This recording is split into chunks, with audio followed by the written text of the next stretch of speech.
Samantala, sa gitna pa rin ng naging pahayag ni Marcos Jr. na bukas siya na makipag-ayos sa mga Duterte ay patuloy na pagkadismaya ng publiko kaugnay nito.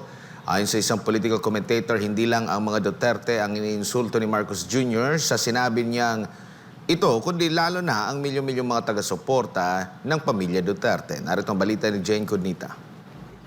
Wala nang naniniwala kay Pangulong Bongbong Marcos Jr. Sa halip nga na igalang ay naging katawa-tawa na lang ito sa mata ng publiko sa tuwing magbibitiw ng pahayag. Ganito binira ng political commentator na si Ibi Hugalbot si Marcos Jr. Kasunod ito ng umano'y pagiging bukas ng Pangulo sa pakikipag-ayos sa pamilya Duterte. Ayon kay Hugalbot, hindi lang ito nakakainsulto sa mga Duterte, kundi malinaw ring pampabastos sa milyong-milyong Pilipinong sumusuporta sa kanila.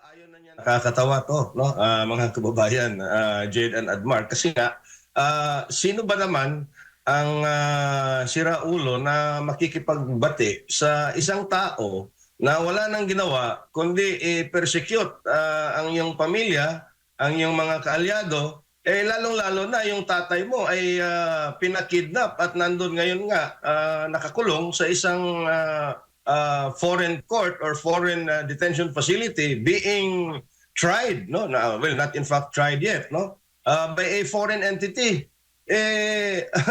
This is not just rhetoric. This is a blatant insult, no, to the intelligence of the Dutertes, their allies, and their supporters, no? Giit ni Hugalbot, kung tunay na sincero si Marcos Jr. sa kanyang intensyong makipag-ayos, dapat ay magsimula ito sa pagpapauwi kay dating Pangulong Rodrigo Duterte na ngayon nakakulong sa The Hague, Netherlands. So, ang unang pinaka-malakas na ebidensya na gusto niya makipagbati at ayaw na niya ng pamumulitika the last 3 years of his administration is pauwiin talaga itong si former President Duterte. Dagdag pa ni Hugalbot, halos wala ng Pilipinong naniniwala sa mga pahayag ni Marcos Jr. dahil lantaran na anya ang pagkakaiba ng kanyang mga sinasabi sa aktwal na ginagawa ng kanyang administrasyon. Yung ICC, sabi niya, we will not recognize the jurisdiction of the ICC, no? Not just Bongbong Marcos, but even his cabinet secretaries. Anong ginawa nila? Talagang pinakidnap si former President Duterte. Pangalawa, ayaw niya ng impeachment. Ayaw daw niya ng impeachment. Pero tinuloy pa rin on February 5 in a very, very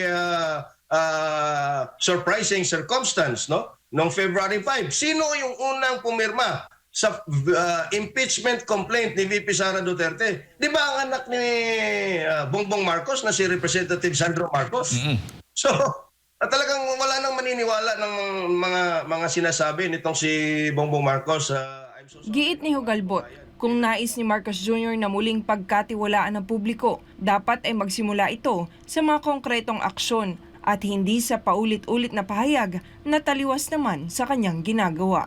Ito si Jane Codnita, inyong citizen correspondent, nag-uulat para sa Diyos at sa Pilipinas nating mahal.